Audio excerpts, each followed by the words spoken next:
Okay. ఇప్పుడు మన ముందున్న ఈ పత్రాన్ని చూడండి.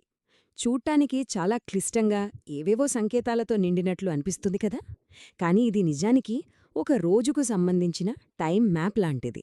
చాలా ఆసక్తికరంగా ఉంటుంది. పదండి దీన్ని విడమరిచి చూద్దాం. నిజానికి ఈ ఒక్క పేజీ ఇది డిసెంబర్ 13, 2025 శనివారం నాటి పూర్తి వివరాలు. అవును, ఒక్కరోజుకి ఇంత సమాచారమా అనిపించొచ్చు. కాని ప్రతి అక్షరంలో, ప్రతి సంఖ్యలో ఎంతో విలువైన సమాచారం దాగి ఉంది. అయితే అసలు ప్రశ్న ఏంటంటే, దీని అర్థమేంటి? ఇన్ని వివరాలు మనకేం చెబుతాయి? దీని వెనుక ఉన్న రహస్యాన్ని ఛేదించే ప్రయత్నం చేద్దాం రండి. ఇది మనకెలా ఉపయోగపడుతుందో చూద్దాం. మనమిప్పుడు డీకోడ్ చేయబోయే ఈ అద్భుతమైన వ్యవస్థనే పంచాంగం అంటారు. ఇది మన సాంప్రదాయ హిందూ క్యాలెండర్. పేరులోనే ఉంది కదా, పంచ అంగం అంటే 5 అంగాలు లేదా 5 భాగాలు. సూర్యుడు, చంద్రుడి స్థానాలను బట్టి రోజును ఈ 5 భాగాల కింద విశ్లేషిస్తుందన్నమాట. ఇంతకీ ఆ 5 అంగాలేంటో తెలుసుకుందామా?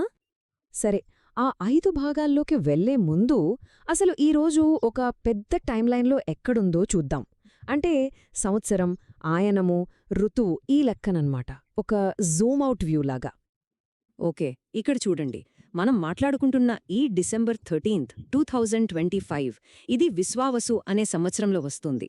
ఇది 60 సంవత్సరాల సైకిల్లో 39వ. ఇక ఆయనం విషయానికి వస్తే ఇది దక్షిణాయనం, అంటే సూర్యుడు దక్షిణం వైపు పయనించే కాలం. ఋతువు హేమంత ఋతువు, అంటే చలికాలం ముందొచ్చే సమయం. చూసారా, ప్రతి రోజుకి ఒక కాస్మిక్ అడ్రస్ లాంటిదన్నమాట. సరే, ఇప్పుడు అసలు విషయానికొచ్చేద్దాం. పంచాంగం యొక్క గుండెలాంటి ఆ 5 అంగాలు ఏంటో చూద్దాం. ఒక రోజు స్వభావాన్ని, దాని లక్షణాలని ఈ 5 అంశాలే నిర్ణయిస్తాయట. చాలా ఆసక్తిగా ఉంది కదా. మొదటిది తిథి. దీన్ని సింపుల్గా లూనార్ డే అంటే చంద్రదినం అనుకోవచ్చు. ఇది భూమి నుంచి చూస్తే సూర్యుడికి, చంద్రుడికి మధ్య ఉండే యాంగిల్ని బట్టి లెక్కిస్తారు. మనం చూస్తున్న రోజున నవమి తిథి ఉంది. అది ఆ రోజు రాత్రి 7:27 వరకు ఉంటుందన్నమాట. ఇక రెండవది వారం. ఇది మనందరికీ తెలిసిందే, వారంలోని రోజు. ఈ ఉదాహరణలో శనివారం. మూడోది నక్షత్రం. దీన్ని చంద్రుడి ఇల్లులాగా ఊహించుకోవచ్చు.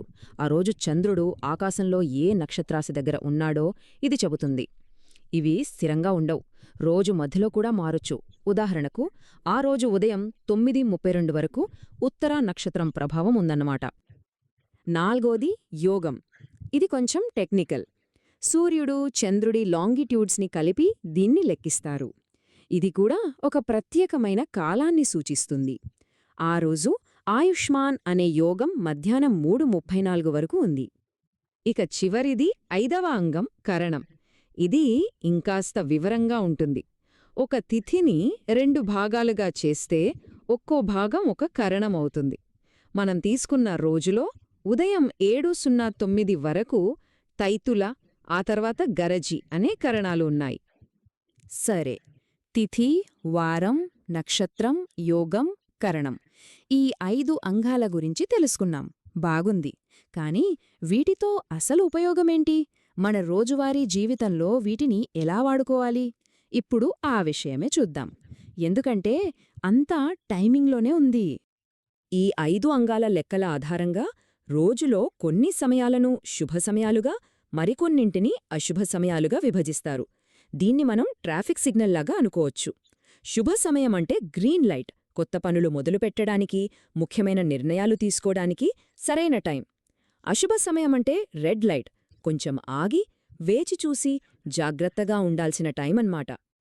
సరే, మనం తీసుకున్న డిసెంబర్ 13వ తేదీకి టైమింగ్స్ ఎలా ఉన్నాయో చూద్దామా? ఉదాహరణకు తెల్లవారుజామున 4:37 నుంచి 6:19 వరకు అమృతకాలముంది. ఇది చాలా మంచి సమయం. కానీ ఉదయం 9 గంటల నుంచి 10:30 వరకు రాహుకాలం, మధ్యాహ్నం 1:30 నుంచి 3 వరకు యమగండమున్నాయి. సాధారణంగా ఈ సమయాల్లో కొత్త పనులు లేదా శుభకార్యాలు మొదలుపెట్టకుండా ఉండటం మంచిదని నమ్ముతారు. ఇలా రోజును ప్లాన్ చేసుకోవడానికి ఈ టైమింగ్స్ ఉపయోగపడతాయి. ఈ టైంలైన్ చూస్తే మనకు ఒక క్లియర్ పిక్చర్ వస్తుంది. చూడండి, ఉదయం 6:25కు సూర్యోదయం, సరిగ్గా 9 గంటలకు రాహుకాలం మొదలవుతుంది.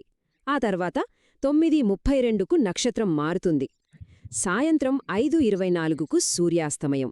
ఆపై రాత్రి 7:27కు తిథి కూడా మారుతుంది. అంటే ఒకే రోజులో ఈ కాస్మిక్ ఎలిమెంట్స్ ఎలా మారుతూ ఉంటాయో దీన్ని బట్టి అర్థం చేసుకోవచ్చు.